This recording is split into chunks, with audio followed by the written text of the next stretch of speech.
નમસ્તે અને આજના આ ખાસ સત્રમાં તમારું સ્વાગત છે. આજે આપણે સંબંધોને સમજવા માટે એક વ્યવહારુ માસ્ટર ક્લાસમાં પ્રવેશ કરી રહ્યા છીએ. આપણે જોઈશું કે કેવી રીતે રોજિંદી ઘરેલું નારાજગીઓ અને તકરારને એકદમ ઊંડા અને કાયમી ભાવનાત્મક જોડાણમાં બદલી શકાય છે. આ માર્ગદર્શિકા ખાસ એવા યુગલો માટે છે જેઓ માત્ર એક જ છત નીચે રહેવાને બદલે ખરેખર એકબીજાને દિલથી સમજવા માગે છે. તો ચાલો આ રસપ્રદ સફરની શરૂઆત કરીએ યામિનીના આ અત્યંત વાસ્તવિક અને હૃદયસ્પર્શી શબ્દોથી. તે કહે છે, બધું જ છે, ઘર, પતિ, બાળકો, પણ શાંતિ જ નથી. નાની નાની વાતો પર તકરાર થાય છે. એવું લાગે છે કે આપણે ફક્ત સાથે રહીએ છીએ, એકબીજા સાથે જોડાયેલા નથી. આ શબ્દો ખરેખર એ થાક અને નિરાશાને વર્ણવે છે જે ઘણા લોકો અનુભવે છે. બહારથી બધું જ પરફેક્ટ લાગતું હોય, સુંદર ઘર, સારો પરિવાર, પણ અંદરથી ક્યાંક ભાવનાત્મક જોડાણ સાવ તૂટેલું હોય. બધી જ ભૌતિક સુવિધાઓ હોવા છતાં પેલી આંતરિક શાંતિ ખોયાયેલી જ રહે છે, ખરું ને? અહીં સમજવાની સૌથી અગત્યની વાત એ છે કે એક જ છત નીચે શારીરિક રીતે સાથે રહેવું એ માત્ર એક સંપર્ક છે. લગ્ન કે લોહીનો સંબંધ હો એ આપોઆપ ખુશીની ગેરંટી નથી આપતો.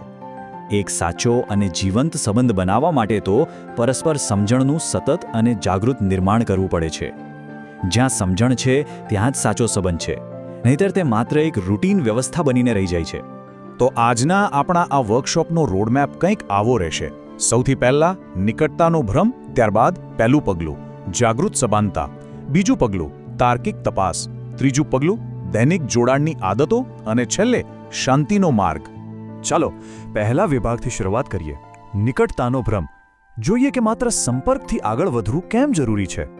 માત્ર ભૌતિક શરીર તરીકે ઘરમાં સાથે રહેવું, જેને આપણે માત્ર સંપર્ક કહીએ છીએ, અને બીજી તરફ એકદમ ઊંડી પરસ્પર સમજણ સાથે જીવવું, જ્યાં સ્નેહ કોઈ પ્રયત્ન વગર સ્વાભાવિક રીતે ખીલે છે. આ બંને વચ્ચેનો તફાવત જ નક્કી કરે છે કે સંબંધમાં કેટલો આનંદ છે. જ્યારે આપણે પાર્ટનરને ગૃહિત માની લઈએ છીએ ત્યારે તેમાંથી માત્ર સંઘર્ષ જન્મે છે, પણ જ્યારે જાગૃત જોડાણ હોય ત્યારે જ સાચો પ્રેમ પાંગરે છે. હવે આવીએ આપણા પહેલા વ્યવહારુ પગલા પર.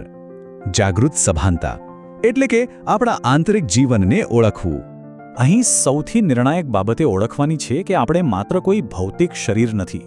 મૂળ સ્ત્રોત સામગ્રી મુજબ દરેક વ્યક્તિ એક ચૈતન્ય એકમ અથવા એક જાગૃત જીવન છે.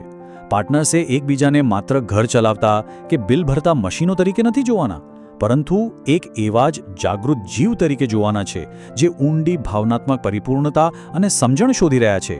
જ્યારે આપણો દૃષ્ટિકોણ માત્ર શારીરિક જરૂરિયાતોથી હટીને આ આંતરિક સભાનતા તરફ વળે છે ને, બસ ત્યારે જ સાચી સહાનુભૂતિનો જન્મ થાય છે. અહીં થોડીવાર રોકાઈને એક સવાલ જાતને પૂછવા જેવો છે. શું આપણે ખરેખર એક બંધનને પોષતા જાગૃત જીવ તરીકે એકબીજા સાથે વ્યવહાર કરીએ છીએ, કે પછી માત્ર એક ઘર સંભાળતા રૂમમેટ્સ તરીકે? શું તમારી રોજિંદી વાતચીત માત્ર ઘરના કામો પૂરતી જ સીમિત છે? જો હા, તો આ સમય છે જાગી જવાનો. આ પ્રશ્ન ખરેખર આપણી આજની ઘરેલું સ્થિતિની સાચી વાસ્તવિકતા તપાસવા માટે છે. ચાલો આગળ વધીએ બીજા પગલા તરફ. તાર્કિક તપાસ. દોષારોપણથી સમજણ સુધીની સફર. કારણ કે સાચા સંબંધો અંધ માન્યતાઓ પર નહીં, પણ તર્ક પર ચાલવા જોઈએ. આપણે હંમેશા સપાટી પર દેખાતી ફરિયાદો પર જ અટકી જઈએ છીએ. દાખલા તરીકે, તેઓ હંમેશા આવું જ કરે છે, અથવા તેઓ ક્યારેય મારી વાત સાંભળતા જ નથી. ખરેખર તો આ એક અંધવિશ્વાસ છે, એક સીધી પ્રતિક્રિયા છે. તેના બદલે થોડો તર્ક વાપરો. વિચારો કે તેઓ અત્યારે કઈ બાબતને લઈને તણાવમાં છે, અથવા અમારી આ દલીલ પાછળ ખરેખર કઈ છુપાયેલી જરૂરિયાત છે. જ્યારે તમે બ્લાઇન્ડ રિએક્શન આપવાને બદલે આ રીતે તાર્કિક તપાસ કરો છો, ત્યારે મોટાભાગના ઝઘડા ત્યાં જ અટકી જાય છે.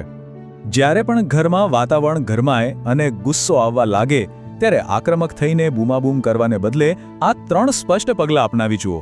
સૌથી પહેલાં, આવતા પ્રતિક્રિયાત્મક ગુસ્સાને ત્યાં જ રોકો. બીજું, મનમાં જે પણ જૂની ધારણાઓ બેસી ગઈ છે તેને પડતી મૂકો. અને ત્રીજું, તર્કનો ઉપયોગ કરીને એકદમ શાંતિથી સમજવાનો પ્રયાસ કરો કે મૂળ સમસ્યા શું છે. આ નાનકડી આંતરિક શિસ્ત તમારા સંબંધમાં અકલ્પનીય જાદુ કરી શકે છે. હવે વાત કરીએ ત્રીજા પગલાંની. દૈનિક જોડાણની આદતો. સહાનુભૂતિનો રોજેરોજ અભ્યાસ કેવી રીતે કરવો તે સમજીએ. આ નવી સમજને મજબૂત બનાવવા માટે કેટલીક રોજબરોજની આદતો અપનાવવી ખૂબ જરૂરી છે. જેમ કે દિવસમાં 10 મિનિટ માટે તમારા પાર્ટનરને વચ્ચે ટોક્યા વિના સક્રિય રીતે સાંભળો. કોઈ દલીલ થઈ હોય તો તેને સાથીદારના દૃષ્ટિકોણથી જોવાનો પ્રયાસ કરો, જાણે કે એક રોલ પ્લે કરતા હો. કોઈ શારીરિક જરૂરિયાત કરતાં એક મુખ્ય મૂલ્યને ઓળખો. અને હા, સૌથી અગત્યનું, સીધા આક્ષેપો કરવાને બદલે સમજવા માટે શાંતિથી પ્રશ્ન પૂછો.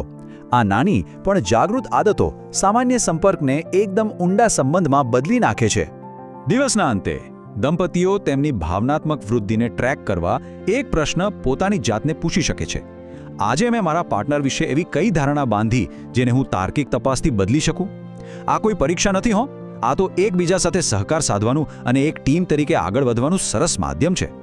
આ આત્મનિરીક્ષણ તમને બીજા પર દોષ કાઢવાને બદલે પોતાની જવાબદારી સમજવામાં મદદ કરે છે. અને છેલ્લે આપણે પહોંચીએ છીએ આપણા અંતિમ વિભાગ પર: શાંતિનો માર્ગ અને કાયમી સંવાદિતાનું નિર્માણ. આખી પ્રક્રિયામાં તમારી પ્રગતિ માપવા માટે આ નાનકડા ચેકલિસ્ટનો ઉપયોગ કરો. જુઓ કે શું હવે સપાટી પરની નાની નાની દલીલો ઓછી થઈ છે? શું હવે પાર્ટનરની જરૂરિયાતો જાણવાની તમારી જિજ્ઞાસા વધી છે? શું અંદરથી એક તૃપ્તિ એટલે કે સાચો સંતોષ અનુભવાઈ રહ્યો છે? જો આ બધાના જવાબો હા હોય તો સમજી લેજો કે તમારો સંબંધ સાચા માર્ગ પર છે અને ધીમે ધીમે બધી જ ફરિયાદો સ્વાભાવિક રીતે સહાનુભૂતિમાં ઓગળી રહી છે. તો મુખ્ય વાત એ છે કે કાયમી સંતોષ માત્ર બાહ્ય સંજોગોમાંથી નથી આવતો, પણ આ વહેંચાયેલી જાગૃત સમજણમાંથી આવે છે. બાહ્ય પરિસ્થિતિઓ તો ક્યારેય સંપૂર્ણ હોવાની જ નથી, પરંતુ જ્યારે અંધવિશ્વાસ અને દોષારોપણની જગ્યાએ તાર્કિક સમજણ આવે છે, ત્યારે જ આંતરિક શાંતિની સ્થાપના થાય છે. બહારથી ગમે તેટલી ભૌતિક સુવિધાઓ હોય, પણ જ્યાં સુધી અંદરથી આ સ્પષ્ટતા ન આવે ત્યાં સુધી સાચું સુખ મળવું અશક્ય છે. આજના આ સત્રના અંતે એક ઉત્તેજક વિચાર સાથે હું તમને છોડી જવા માંગુ છું. શું આપણે ભવિષ્યમાં પણ માત્ર એક છત નીચે સાથે રહેવાનો સુપરફિશિયલ સંપર્ક જ ચાલુ રાખીશું, કે પછી આજે જ સાચી પરસ્પર સમજણનો એક જાગૃત માર્ગ પસંદ કરીશું? આ માત્ર એક સવાલ નથી, પણ એક આમંત્રણ છે તમારી અને તમારા પાર્ટનરની જિંદગી બદલવાનું. સાચી સમજણ જ સામાન્ય મકાનને સાચા પ્રેમના મંદિરમાં ફેરવી શકે છે. આ માર્ગદર્શિકામાં જોડાવા બદલ તમારો ખૂબ ખૂબ આભાર.